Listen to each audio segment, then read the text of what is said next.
Welcome everybody here. We're going to have, first of all, let me introduce you, the fellow gentlemen that composed this panel. We have here Paul McDonough, who is the sporting director of Inter Miami FC. We have Domingos Soares de Oliveira, CEO of Benfica Group and also member of the board of the ECA, the European Club Association. We have Richard Motzkin, one of the most experienced agents and lawyers in sports law in America since the beginning, the creation of the Major League Soccer.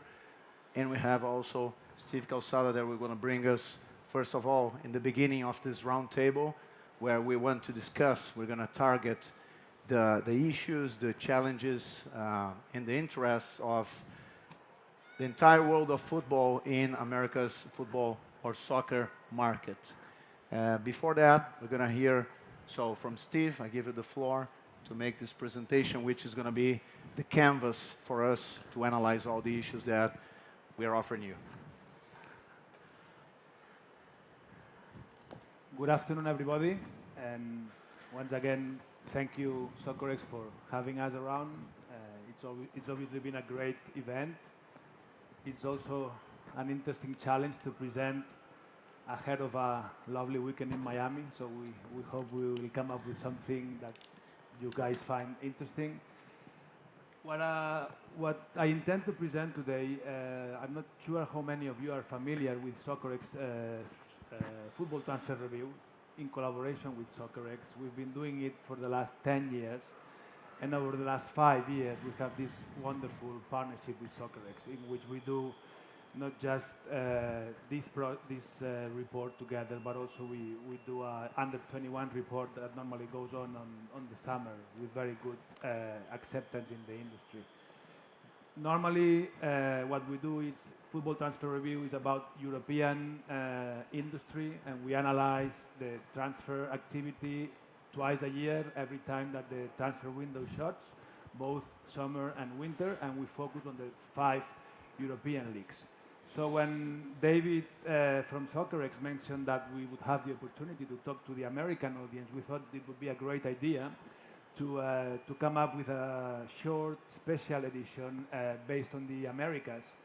And what we're doing today is to go through what has happened lately in the top 5 American football leagues, which includes the MLS, Mexican League, Colombian League, Brazilian League, and Argentinian League. So those would be the leagues that we would consider the top 5 American leagues. And what we want to do is to have a quick review of what happened in the transfer activity in these leagues, and ultimately compare it with what happened in Europe. And that's meant to be the basis of subsequent conversation that we'll have all together. The report is 100% open and available in our website, primetimesport.com. So feel free to download it, and there's no need for you to take notes.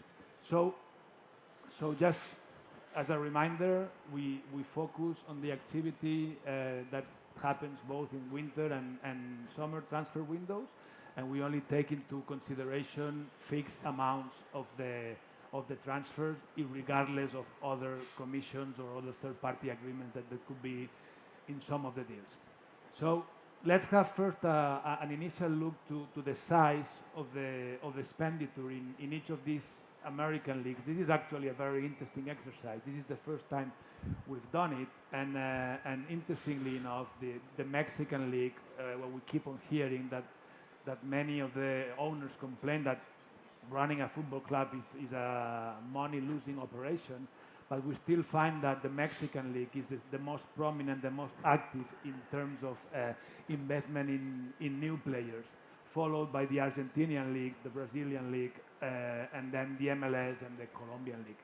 But interestingly enough, this is pretty much the rank in terms of which American leagues are more proactive in terms of bringing players along. Then in terms of which were the most expensive signings, so which were the teams, that spent most money over the last in the last transfer window, we will obviously find most of it being Mexican teams, led by Monterrey, that spent these 22 million euros, and Cruz Azul and some other Mexican clubs here, as well as some clubs from Brazil and other of the leagues. But in terms of expenditure, we can say that the most prominent and active American league is the Mexican league. When it comes to sales, it's no surprise to anyone that normally what we will find is both Brazilian and Argentinian leagues that being like the most active. And we all know about this recurrent activity and probably main source of business for the clubs in both Brazilian and Argentinian leagues. So in there we've been seeing, and it keeps on happening, that Brazil leads the way in terms of player sales. So we've seen this roughly 200 million euros in income, which obviously are very important for Brazilian clubs to be run, and then followed by the sales by Argentinian teams. In terms of net spending, obviously this is where we look at the difference between the amount spent in player signings with the amount collected from player sales. So those that have negative investment are obviously those leagues in which sales are bigger than money spent. So here we see, as a consequence of the number that we've seen before, we see Brazilian and Argentinian teams in a negative mode in terms of collecting more money from sales. And then we've got the other leagues that are pretty much break-even, including both MLS and Mexican league in terms of also revenues. The most expensive players in Europe, in America, just keep these numbers in mind. 15 million paid by, this is euros by the way, 15 million paid by Monterrey to bring in Pizarro, 12 million paid by Flamengo in Brazil to bring along Vitinho. The most relevant transfers, when we look at the transfers between America and Europe, this is something that we've seen in the past, probably much more activity in this respect, but still we have now found a new strategy by both Barcelona and Real Madrid.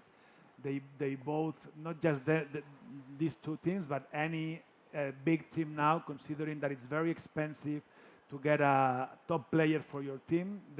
Everyone is in the hunt of the next Neymar. So we are now seeing high-profile transfers and for players that are still teenagers that are costing more than 40 million euros, including the fact that Real Madrid brought in Vinicius and at the beginning of the season with the previous manager was not even playing the first team, but in the second team, which is playing in Spanish third division. So this is some of the activity that we've seen in terms of players moving from America to Europe. Let's put this in context and compare it with Europe. Some of you, those of you that are familiar with Football Transfer Review, will already know the numbers. This was presented back in September, but it's no news to anyone that the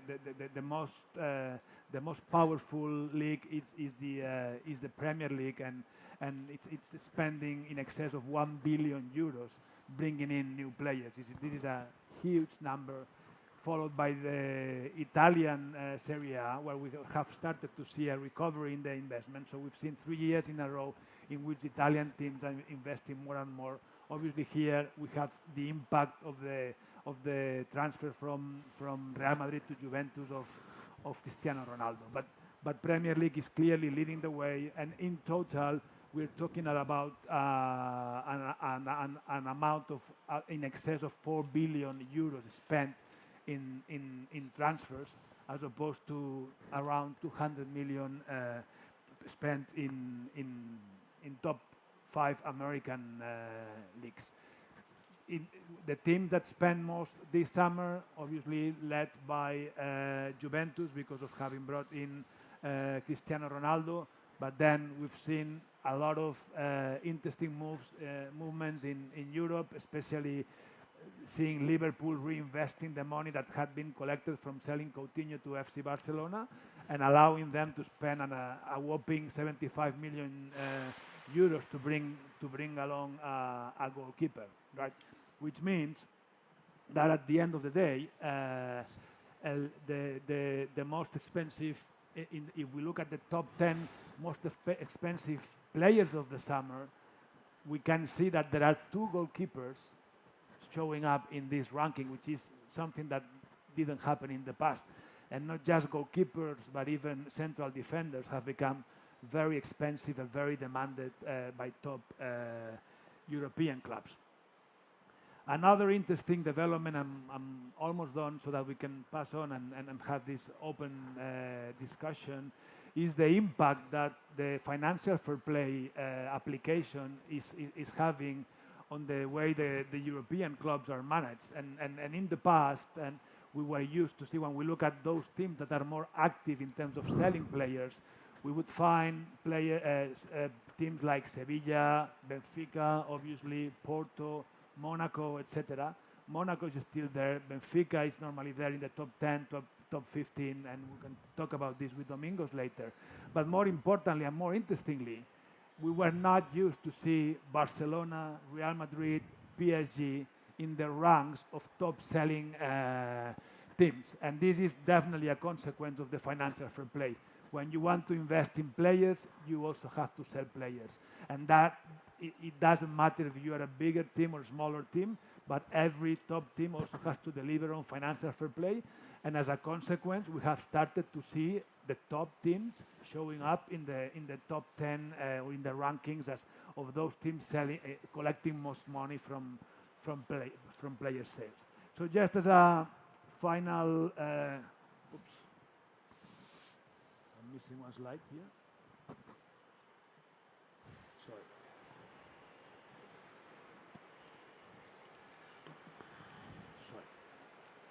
For some reason, there's one slide that is not here. But just to finish the presentation, in terms of the total numbers, in Europe, we're talking about an amount in excess of 4 billion spent in new players, as opposed to America, where we're talking about a number of above 200 million spent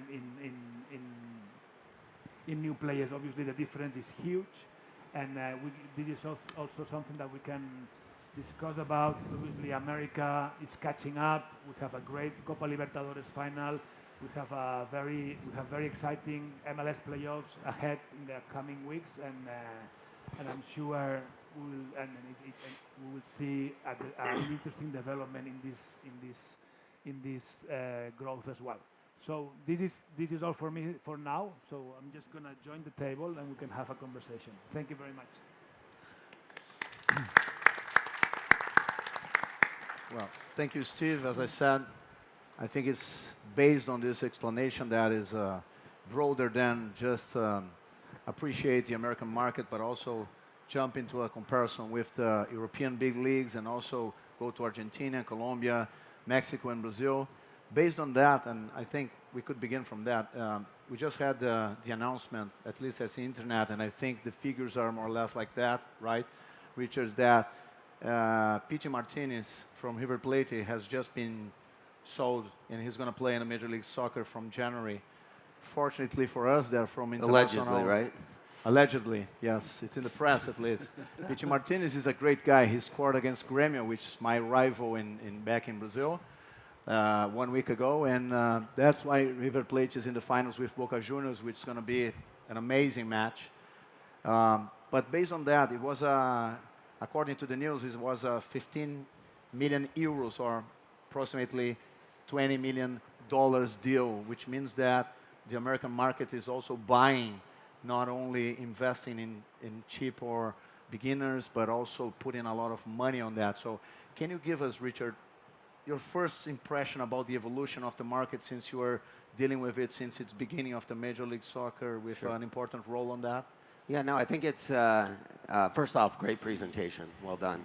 And I would say, yeah, it's good to have some historical context for where MLS is today. And I think simplistically, what I would sort of say was look at the first 10 years, the second 10 years, and now we're in the third 10 years of the league.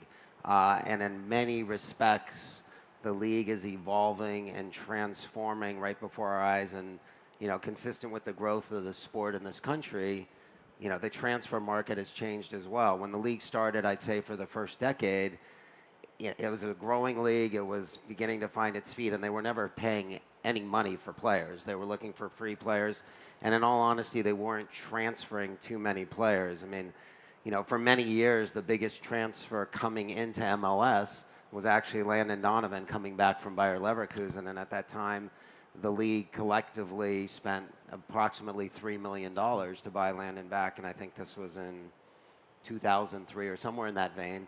And for many years, that was still sort of the biggest transfer coming back into MLS. And slowly, sort of in the second 10 years of the league, you had one big transfer, which was Josie Altidore going to Villarreal.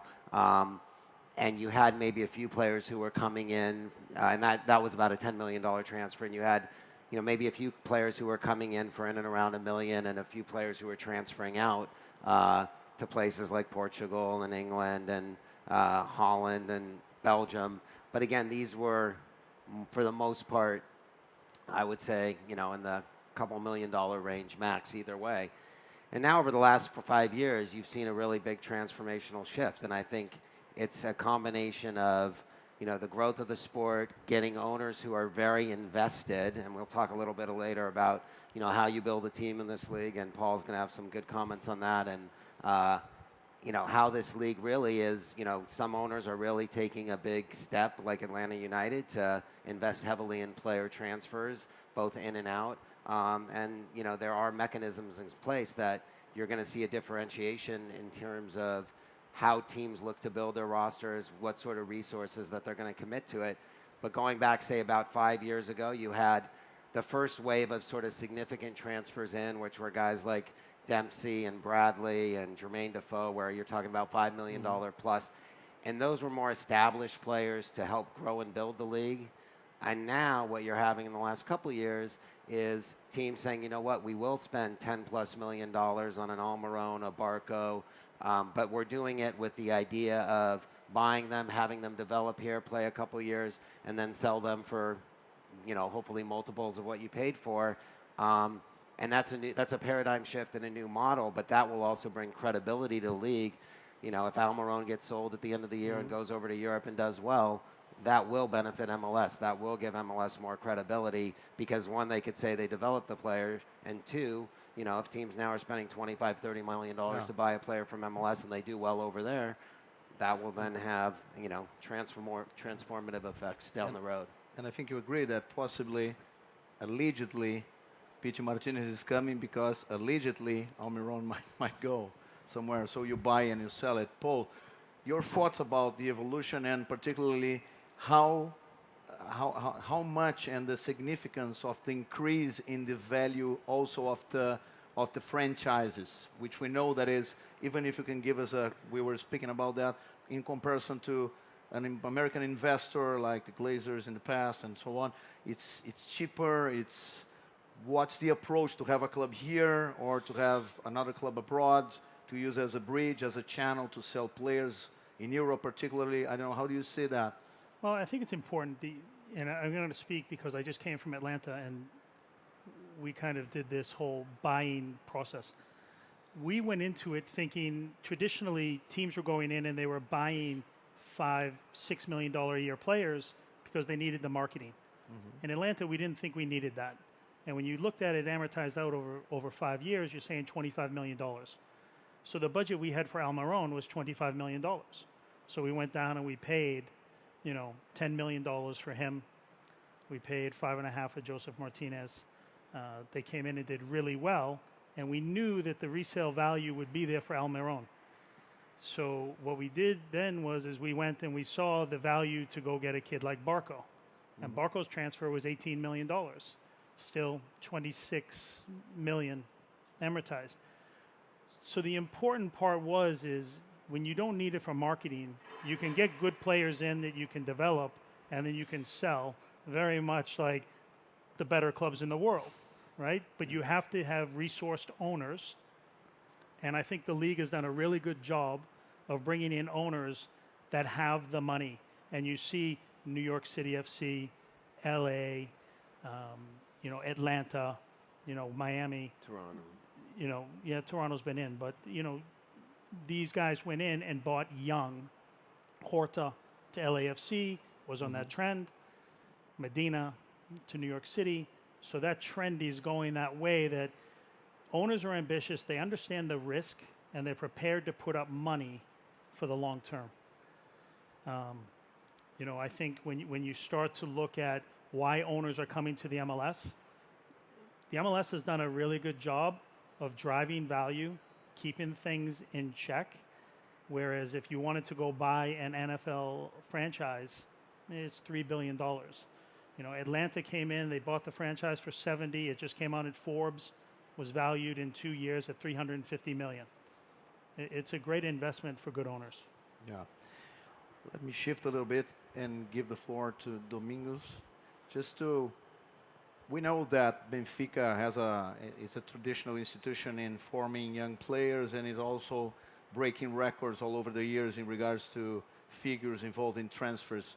How do you use the base with the young players to fulfill your needs, technically speaking, and also to supply your financial needs? And on the same line, we know that Benfica is interested, have an eye here in the American market. Why is that? What you want to bring? What you want to take from the American market? What's the idea behind that? Well, thank you, Daniel. First of all, I think that you have to understand that for an European club, selling players is not part of our mission. Our mission is to win. Now, we are competing in a very difficult market because we are competing not only against the Portuguese clubs, but also against the Real Madrid, Barcelona, Man United, Man City, etc. So we have to generate additional revenue, not only from the three usual streams, which is match day, sponsorship, and TV rights. And we were obliged to create an additional line in terms of generating revenues. That's the reason why we started 10 years ago, most probably 12 years ago, thinking that developing young players and selling them to the market was essential in order to generate more revenues and to be able to pay the right wages, the right salaries to keep the best players. Now, what we did is we create our own academy 12 years ago, and we invest heavily in terms of scouting. Scouting is essential because if you don't have the raw material with the right quality, it's impossible to develop an average player and to transform it as a big player. In terms of the youth development, coaches are essential. We invest a lot in terms of coaches and training coaches. And part of our strategy today is not only to have those coaches in Portugal, but to be able to send them to the markets that are abroad, and they are important. And the third one is the ability to transform these young players in very good players, not only in Benfica, but outside Benfica. You mentioned we have very good figures. In the last, since 2010, we sold more than 700 million euros in players. 250 million were generated by players that were nurtured in Benfica since they were 8 years old. So that's really very impressive in terms of the figures, and you have to consider that Portugal is a very small country. We have 10 million inhabitants, so it's really small. Now, we reach a position today where we no longer depend on selling players. Okay, we have a very good financial situation, which means that we will sell depending on the strategy we have around each player. If, for example, a player is today 20, 21 years old, we don't want to sell them. Okay, I had an offer from, for example, Olympique de Lyon, trying to buy a central defender who is 20 years old. They were ready to pay 30 million. And we said, no, we don't want to sell the player. We're ready to increase the salary, but we don't want to sell this player. Now, if the player was maybe 28 years old, we would be ready to sell even for a lower price. And that's part of the strategy. We will keep investing in terms of youth development, in terms of scouting, putting those players at the highest level. And just to give you some figures, Ederson, the goalkeeper of Man City, was in Benfica. We sold it for 40 million. We have Victor Lindelof, a Swedish guy. We sold it to Man United for 30. Nelson Smith, a guy that was nurtured in Benfica, we sold him for 30 million to Barcelona. So there's a lot of examples between players that we catch in Portugal and outside Portugal at the younger stage, and that are today in Juventus, in Bayern Munich, in Real Madrid, etc. So that's part of the story. Now, why are we here in the States? Because we believe that this is most probably the market that will have the strongest evolution in the next coming years. I think that if you look to the millennials, soccer is really the most important sport. And I think that you have done, especially the Americans have done a fantastic job in bringing soccer from almost a no sport in the States in the 90s until where it is today. Yeah. But I think that there's an opportunity here in terms of the leagues, in terms of the clubs, in terms of the academies, to develop on a better way those young players. So that's the reason why we are looking to America as an important market in terms of our strategy and ready to work with the most important stakeholders in this country. Steve, I know you are probably one of the persons that I know that study more the markets and organize with a method, and thanks for the presentation, by the way, again. Do you agree with Domingos that the American market possibly is the most attractive? It's for foreign clubs, big clubs like Benfica, they want to be here, they need to be here. And do you see the American markets, let's say within a decade, competing in kind of figures, competing for players, to buy players with, for instance, the Mexican market, we all know that spends a lot of money buying South American players, for instance. Well, how do you see that? I wish I had the answer. What will happen in 10 years' time, right? Yeah. I mean, from my Barcelona times, and even now, I was speaking yesterday with the managing director of FC Barcelona here in the States. I mean, America has always been a very difficult market to crack for European clubs. You know, I mean, it's obviously a huge market, but extremely competitive with other sports. And we've always been seeing these amazing practicing numbers that then were difficult to convert into competitive teams, right? Also, the way the league is set up it has some implications in terms of control by the league, salary caps, the amount that you can spend, etc., right? So every European club wants to come here. I think that other than coming on tour or opening up some schools, I couldn't talk about any specific success story in terms of a case study of a club which is very successful developing business here in the US. And yes, as for the MLS, of course, just like what Paul was saying, every franchise is increasing value, right? Yeah. I guess the question for the owners is, as far as I know, I mean, some of these teams, Atlanta, obviously, they put 50, 60,000 people watching the matches. But in other cases, some of these clubs are losing a significant amount of money every year, right? So I guess the question for those owners is how long are they prepared to be around injecting money into those clubs? But I do believe that the quality of the league is improving. Yeah. More players want to come here, and I believe that we would see sooner than later that MLS will be exporting players abroad. Yeah. That brings me to another question, Paul, just beginning from you and then go to Richard again. We saw one of the transfers here that you mentioned. It's amazing that a goalkeeper, almost 80 million, was Alisson, that was formed in Internacional from Porto Alegre, the club that I worked for the last 18 years. We are proud about the formation. We had Tafarel, we had Dunga, we have Pato, Grêmio, our rival, I'll give you that. They have Ronaldinho Gaúcho and plenty. Now they have Artur that went to, it's a great player that's in Barcelona. So we have this tradition. And we also heard from Domingos that you have players that were raised and formed by Benfica since they were 8. And the profile of the players that entitled the American franchises to earn money are foreign players that came here young from, like Almiron, like Pity Martinez is coming, not that young.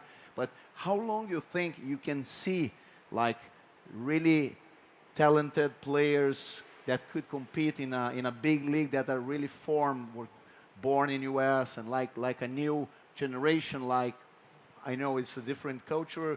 You share the space with many other modalities that are really strong, like basketball, baseball, and so on, is different from us in South America and Europe. Somehow that football is almost 90%. So how do you see that? Is something that you are trying to achieve, or the model is actually approach younger players abroad that you can bring them more with less expenses? I don't know. How do you see that? No, I think of course you want to develop your own players. And I think if you look at some of the teams in the league that are doing it well, we're starting to see a little bit more of it. Dallas has actually been a really good exporter of their homegrown players, but they put a lot of money and emphasis into their academy. New York Red Bulls sold Matt Miazga to Chelsea. Tyler Adams is going to go right to Germany. So I think with the resourced owners that are coming into the league, developing homegrown players has become very, very important. Now, when are we going to get someone that can go play in the top leagues? We're a ways off. Guys are playing. Weston McKennie's doing a great job in the Bundesliga. But to play in the English Premier League, we're a ways off. You just needed to watch the game yesterday to see we have a lot of work to do. But the ambition and the resources are there, that the clubs are starting to invest more money to develop players, bring them through to the first team, and then hopefully move them on. Yeah, and I would just add, I think it's only a question of when, not if, right? It's just like everything else, and Domingos said it well, and what he said, in the 1990s, which was only 20 plus years ago, soccer was nothing in this country. No. Literally, it was nothing. And you look at, the billion, all the billionaires who are coming and investing in the sport. You look at this conference, and things take time, right? We're all impatient. We want everything to happen. And by the way, Alphonso Davies is a homegrown for Vancouver, just got sold for 15 plus million to Bayern Munich. Yeah. Now we'll see how he does. But again, he's a Vancouver developed player who just got sold for big money. So he is a homegrown talent, and Paul mentioned Weston McKennie. He was developed by Dallas. And so, at the end of the day, you're going to see over time more players have opportunities, more players, whether it's domestic or international, and it will happen, whether it's 5 years, 10 years, but, and again, it also is what is a specific club's philosophy, right? Do we want to develop and sell? Do we want to develop and keep? And marketing comes into that as well. So it's going to be a club-by-club situation, but it will, over time, start happening more and more. Yeah, Domingos, I was amazed yesterday by speaking with Richard and Paul that I realized that the figures or the value, the market value of the franchises here can reach to the sky, like $3.5 billion a franchise here, while at the same time a club in England, like, please, I don't want to be blamed by any English, but it's just a source to less than $500,000 to buy, for instance, Newcastle, which means that it's not a paradox, but it shows that the financial wealth of the market is important here, although we can speak about the tradition of South America, Europe, but there's a lot of interest on that. How do you see that? Particularly, you are in the ECA. How do you see this approach of American investors like the Glazers? It is pointless for someone that has a club here in U.S. also try to build a bridge. We know Gino Pozzo has Granada, and also at the same time Udinese, and he's doing a great job in Watford. So this model of having different clubs placed in different scenarios could be useful somehow. It depends. How do you see that? Well, I call it a constellation of clubs, okay? And this is something that it's already reality. You mentioned the Watford case, but there are very good examples like Man City, who has clubs in New York, in Sydney, and the way they are managing these different clubs is a little bit different from the clubs where they want to spread their know-how and their brand, compared to clubs, for example, they own in Uruguay, where what they're trying to get is an easy access to the talent at the right moment. So it's a little bit different. But I think that we go on this direction, and in fact, we, Benfica, we are studying this possibility. Now, when you are playing in the same region, like, for example, the Red Bull, they have two teams, one in Germany and the other one in Austria, competing at the same time in Europa League, it's a little bit more complicated, but it's manageable. And I think that, in fact, the most important clubs, they have a so strong know-how in terms of the industry that I think they should take advantage of that and to spread this know-how for the clubs. That's the first, most important point. The second one, coming back to your previous question to Richard and Paul, I think that you have in the States the most important fact. You have the critical mass. Okay, you have, I think, 4 million players who are registered in the federation. You have 20 million players who play soccer on a regular basis. And so if you have the critical mass, for sure you will find here talent. That's for sure. You just need to develop it a little bit. We have some experience, for example, in China, where we have some schools. And our coaches that we have in China, they say the quality is there. You just have to find it.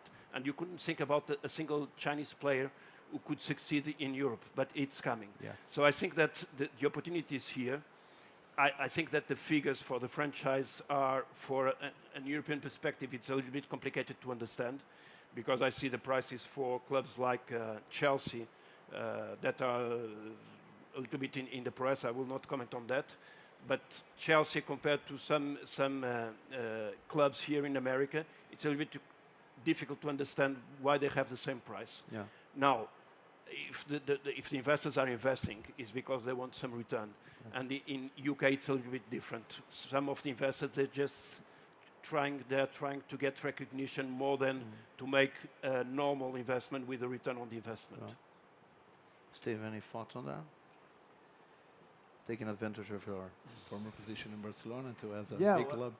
And I can the M&A market in European football is extremely busy at the moment, and just like I mean, what's happening now, we're talking about Newcastle. I mean, we know that Mike Ashley has been in the market to try to sell the club, but I guess he didn't find the right amount of money for him to make, and actually this is an interesting situation as an owner, because it's a club which is extremely successful financially, but he's probably the most unpopular owner in the Premier League, right?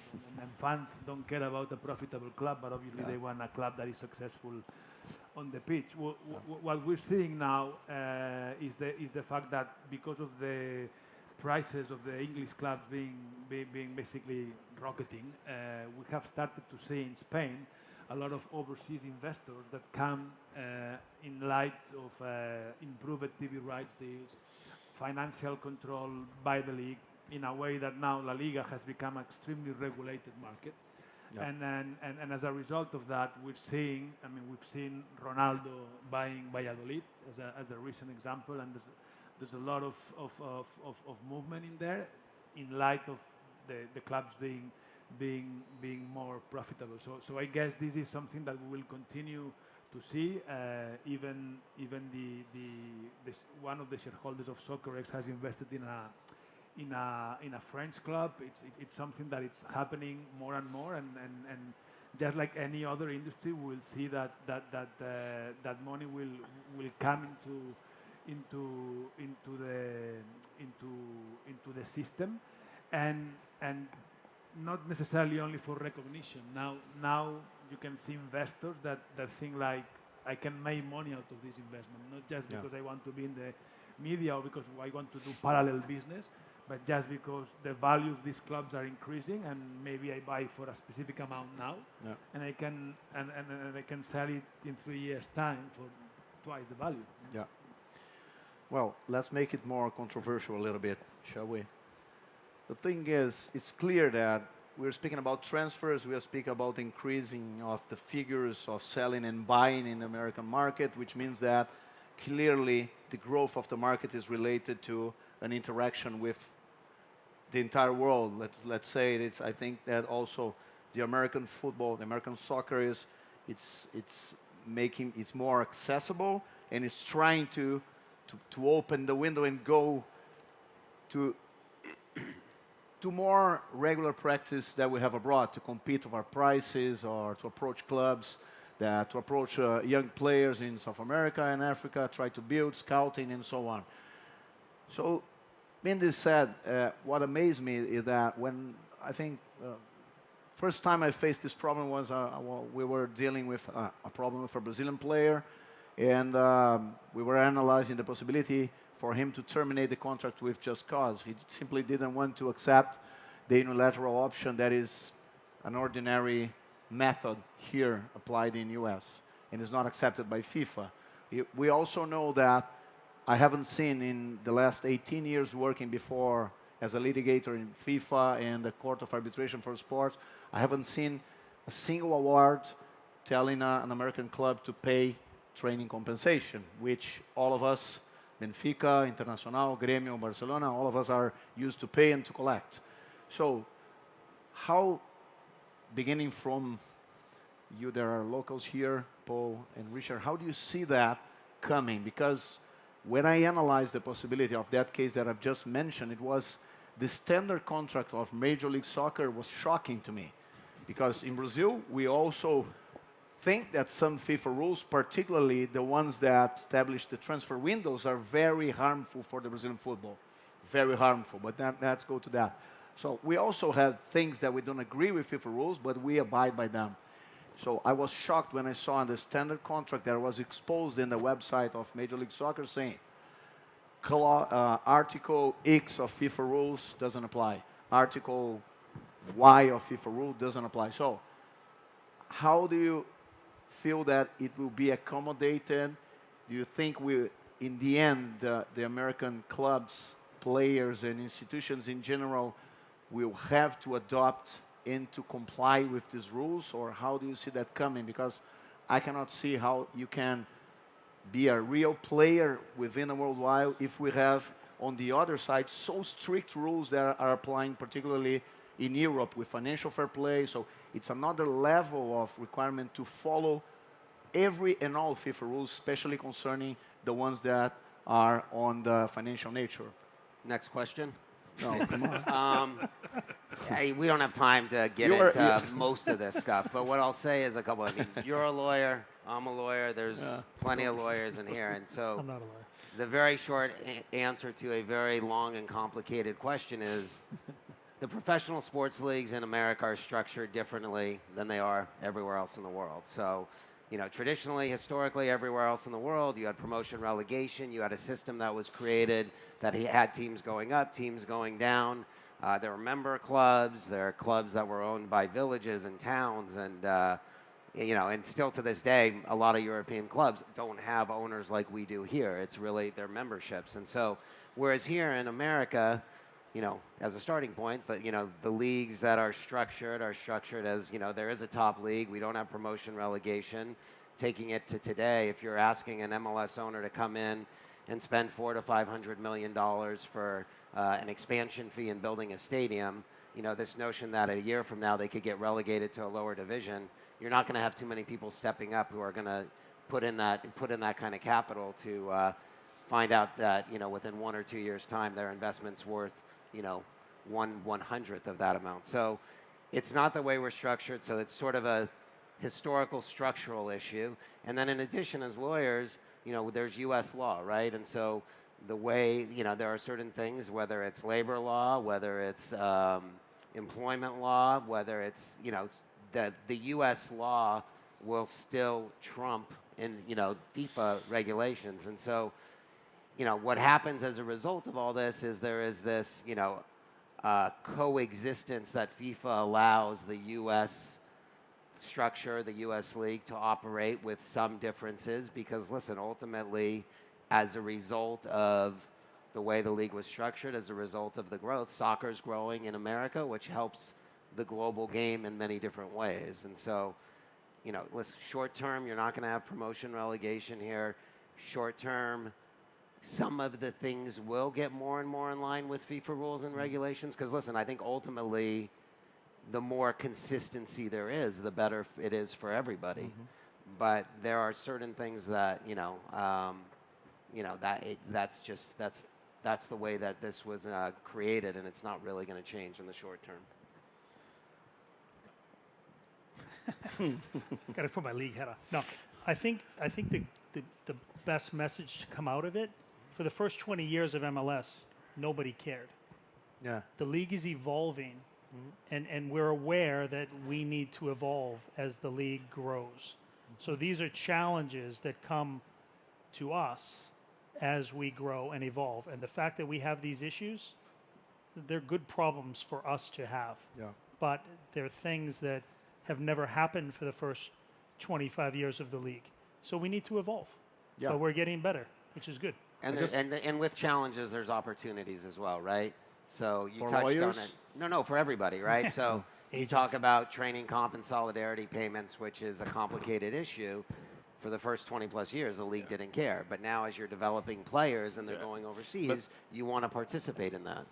But let me build on. Let me just, I'm going to give you the floor, but just to keep the hot issue, okay? I agree that if you are, is it okay? Oh no, It's better now. okay. This is my brother. Thank you, Felipe. So I agree with you. If you are limiting a possible discussion in regards to a termination of contract within US, that's fine. I can do that in Brazil also. Many years I can find a judge that ruled with the Constitution against FIFA rules. I've done that, not me, but in Brazil, many people did that for 20 years. But the problem is that when you have a 4-year unilateral options in favor of an American club, and Benfica wants your player, and Benfica will apply and will ask FIFA to say that these unilateral options are not valid and enforceable under FIFA rules. So this player catch a flight, go to FIFA and challenge his release before the player statute. So I want your thoughts if you think that if America wants to be part of it, because as I said, all and every stakeholders, I mean, federations we know that in France they also have some strict rules, and so that's the problem when we go to an international dimension of a transfer, of an approach, better said, an approach of a player that is in this precarious situation in regards to unilateral options. I don't know what you think about that. If you have to approach a player that is in this situation. I think that Richard is right. The system here is different from the European. Yeah. And if you try to do business here and to apply the same rules that we have in Europe, in the States, you will fail. You have to recognize that those clubs that exist today, they don't have more than 100 years of history like we do. Yeah. So we have a system that was in place and is in place for many, many years. Here, I think that there's a real concern to protect the investors. That's the first thing. In Europe, no one is concerned about the guys who are investing money, because if they lose, they lose. If they win, they win. But I don't see any rules protecting the investors. In fact, when UEFA brought the basic idea of the financial fair play, it's a little bit to discipline the clubs, but not to protect the investors. So that's the first thing. Don't bring the European rules to European or eventually in other continents, but to the United States. The second thing is that I think that it should be a concern for the clubs here who invest in youth development to have these kind of protection mechanisms in terms of being paid if someone takes a player from you. I had the experience of having big clubs in Europe coming to Benfica, taking a player who was at the time 15 or 16 years old, with some mechanism that it's not totally legal, but they won. And in fact, they pay us something like 1 million euros. It's unacceptable because we are the ones who take the risk. We are the ones who invest. In Portugal and in Europe, if you have a good player in your academy, the parents are not paying, so all the investment relies on the clubs. So I think that in order to change something here in the States, it depends on the clubs. Those who invest in youth development, they should try to change the rules in order to get the return on investment they're doing with young players. Okay, we're going to have a last round with 1 minute each one of you, and then we're going to give the floor to the audience if you want to make any questions or considerations. So, Steve, beginning from you. Any free agenda? Interesting. That was not part of the I program. will just Free thinking here. No, we don't want that. I will just open up a new topic briefly, which we were commenting with the other panelists before. I mean, obviously, I want to talk briefly about agents, right? Because when we see these numbers, 4 billion euros in transfers, the more money there is in transfers, the more money there is in agents, right? And we were just we are. I am an agent myself as well, and sometimes we feel like we. I mean, there's all this debate in the public opinion that agents make too much money. You know, this is insane, and it would be interesting to know what you guys think about the fact that now. Who says that? Everyone says that agents are making too much money, that are greedy, not professional, etc. The thing is that there's few agents. I mean, I always say that probably 5% of the agents make 95% of the money, and because of 5% of the agents, we find that there are regulations that are put in place to address those 5% of people that make a lot of money from some transactions. And actually, we were saying before that if this money is made, is because people at the clubs allow this money to be made. But the thing that is not fair, I would say, as a human agent, let's put it this way, is the fact that now they talk about reducing more and more the percentage. When you sit down in front of a family, try to sign a representation contract, and you go like, listen, we would like to have a 5%, 10%, and they go like, no, but FIFA says 3%. I can tell you that 3% on a salary of 200,000 euros doesn't pay for the work that it means to take care of that player. So I would like to know, I'm asking a question actually to you guys. I mean, how do you see this? Well, Rich has to leave, get on his private jet, go to his house in the Cayman Islands. The rule was made. The rule was made for him. I did not This do is the all came back to Rich. Not even 5. I did not do the Pogba deal, unfortunately.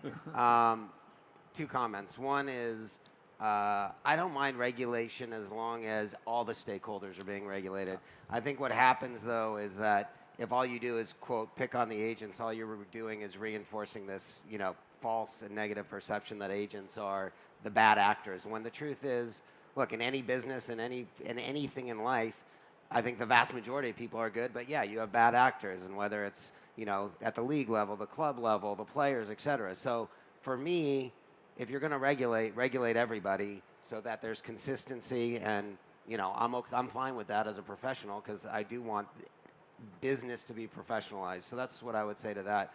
And as just a random comment, what I would say is, both in life and business, prioritize relationships, because ultimately relationships matter more than anything. Well, a comment on Esteve, and as a club's perspective, I have to say that agents are really important for our business, okay? I think that in the last couple of years, there's some stakeholders who try to make the agents the bad guys in the industry, but they are not. They are really important in terms of managing the relationship between clubs and players, managing the mentality of the player. They have a role almost like a father. And if you skip that and you try to avoid the role of the agents, I think that we will miss more than we will win. I used to be an agent, so I can understand. I just think it's important, just like in anything else, you find people that you work well with, that understand, there are really good agents, and you're drawn to deal with them because it's honest and it's upfront and it's easy. And then you don't deal as much with agents that you find that you have a difficult time with. But yeah, 100% agents are super important to the process for building clubs. Ladies and gentlemen, the floor is open if someone wants to address a question. I'm not. Do we have here, please?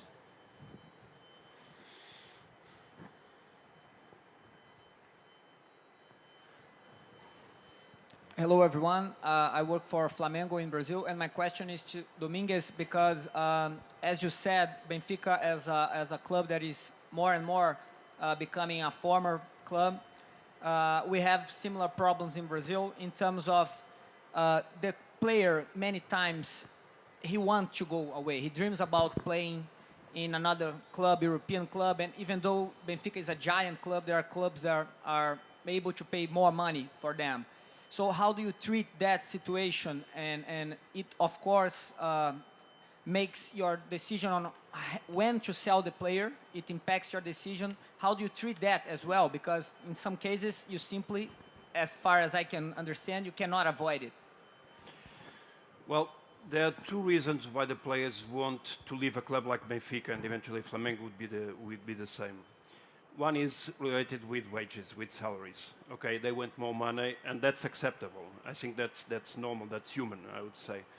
The second one is the big five leagues in Europe. They are much more attractive than the Portuguese league or I don't know, the Dutch league or the Belgium league. So it's about attraction and the way they are recognized if they play on those leagues. What we try to do, and what we have tried to do, is not to stop the player at the initial phase when he starts saying, I would like to go abroad, but to say, you have a career, and you have a career inside Benfica, and you will be better developed as a player and as a man if you stay with us for an additional 2, 3, 4 years. But yes, we accept that you want to go to Man City or to Man United. You will have that time. Let's discuss the way we can improve your salary. Let's discuss the way we can improve your youth development, because usually they are young. And you have the guarantee, almost a guarantee, that in 3, 4 years from now, you will be able to leave. Today we are successful in this situation. In fact, when a player is 18 years old, maybe 3 years ago, he would leave immediately. Today, he accepts to stay with us for an additional period. But you have to accept that. That's part of the rules. They want more money, it's acceptable, and they will want to be in the best leagues, and that's acceptable also.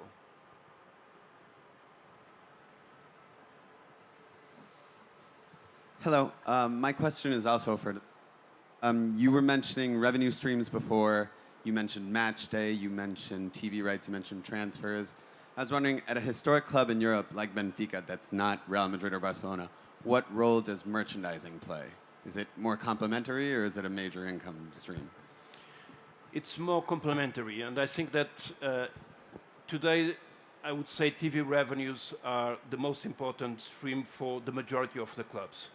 Those 10, 12 clubs who are global clubs, and they get an additional amount of money from sponsorship and from merchandising. But for a normal club, I would say, which is the case of Benfica, TV rights are the most important one. And I think coming back to our discussion around the Americas, checking the figures from the clubs here, not only in the United States, but also in South America, I think there's a huge opportunity to increase the revenues, especially if you work properly the TV rights. I think that the deals that exist today around the markets can really have an improvement. Just to give you the example of Benfica, in 2013, we were collecting for our home matches 7.5 million euros. That was 5 years ago. We are collecting today 40 million. So it gives you the idea that there's a lot of room for improvement in terms of generating additional revenue, of course in TV rights and the other streams, but TV rights would be the most important one.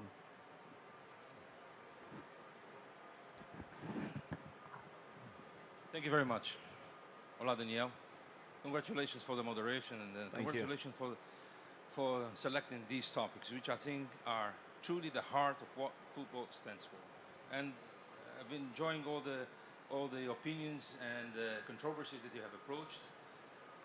But may I start by congratulating Benfica for the work that Benfica is doing in terms of training and education of players, forming new generations, giving them the chance to play in their main team at the top level. And I think this is a lesson of success that should be emulated by other clubs. Of course, I speak out of my experience. I've started in football, or soccer as you call it in this country, in 1993.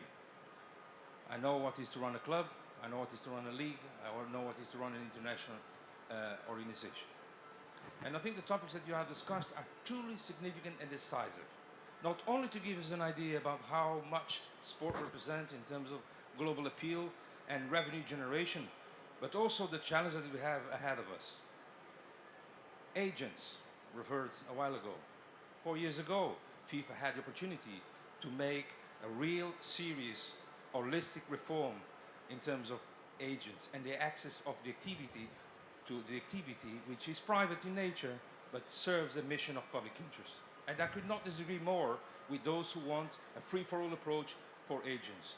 In an industry that generates 35 billion euros annually, there is no room for improvisation. So the same way that there are requirements for clubs to participate in professional competitions, those who play such a vital mission, such as agents, deserve and require proper criteria and proper scrutiny. I presented proposals at the FIFA Club Football Committee, 90% of which were adopted, but 10% were not.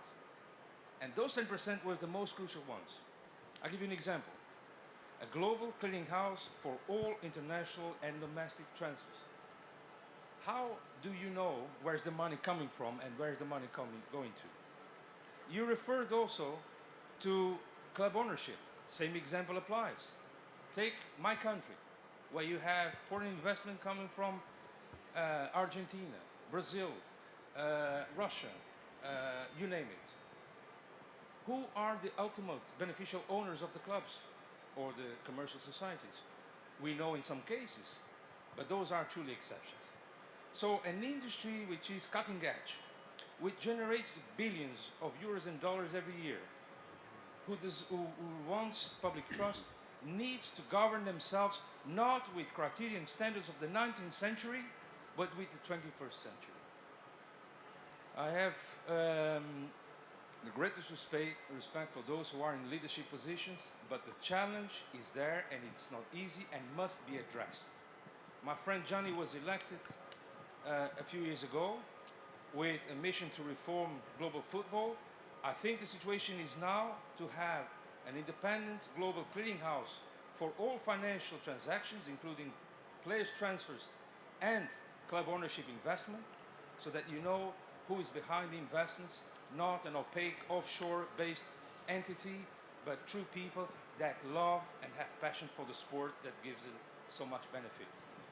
In terms of players' transfers, in terms of agents' regulations, in terms of club ownership, this was the question I would like to invite the people on the stage to comment. How do you see, you who are the key actors on the front row of professional football, is it time to have such a level of financial integrity and transparency in an industry that generates so much billions and drags so many and so much passion around the world? Question mark. Thank you. Thanks, Emmanuel.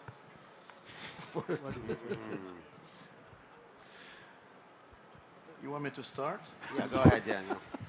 I feel comfortable to speak a little bit about that, especially here in America, because I'm very, very grateful for the job that the American authorities have done in regards to the FIFA gate or CONMEBOL gate. I worked on that.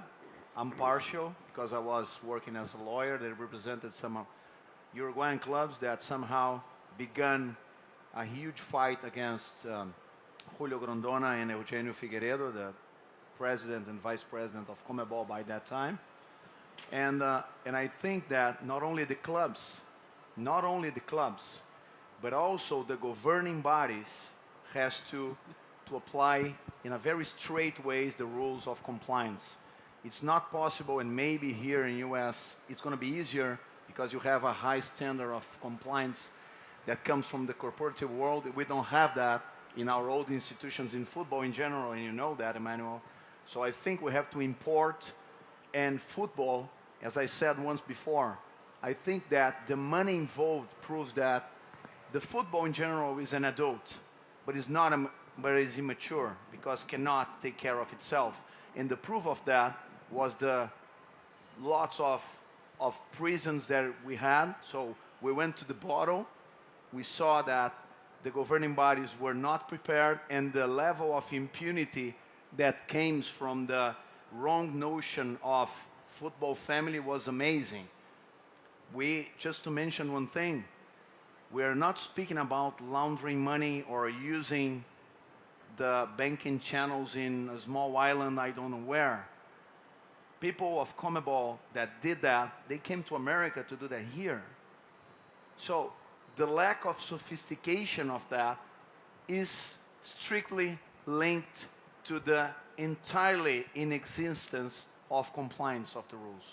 So we demand a lot from the clubs, and I think Domingos will agree on that, Paul will agree on that, all of us. We demand a lot from the clubs. We demand a lot of players, sometimes young players with 18 years old, with a very poor cultural and financial backgrounds. We demand from them behavior that maybe we demand in any other activity. When a man becomes 30 or 35, we demand from players with 18. But we ask so little from the governing bodies. We saw that in CONCACAF, we saw that in CONMEBOL, and we saw that in FIFA. So I'm not sure if the main idea that you brought, that having an independent, because I'm not sure is there anything that is independent in the world. I'm not sure. There's always something political driving forces, so I'm not really sure which kind of instrument we could use, but by far, that's for sure, we have to improve the control, especially in regards to the governing bodies. I don't know if you want to add something, and then David's not calling my attention yet, so I think we can, we're done. Just to finish this discussion, if you want to add something. No, you go on. Listen, I said earlier, I don't have any issue with regulation, right? I think, most of the people who operate in the system are good people. They're people that are doing it in a professional way, in an ethical way, and in a competent way, and so the more disclosure there is, the more, the more opportunity there is for people to understand how the system works. I support that. I have no issue with that whatsoever. And so, what does become problematic, and Esteve alluded to it earlier, is when you craft rules for a tiny percentage of bad actors that then have a negative impact on the majority. That's unreasonable and that's unfair. So, I think things will continue to improve, things will continue to get better, but everything's a process. So. Well, I appreciate the presence of all of you, and particularly, I'm going to miss this. I'm sorry that we didn't have more time to take advantage of the expertise, and I would like to ask for an applause for our guests.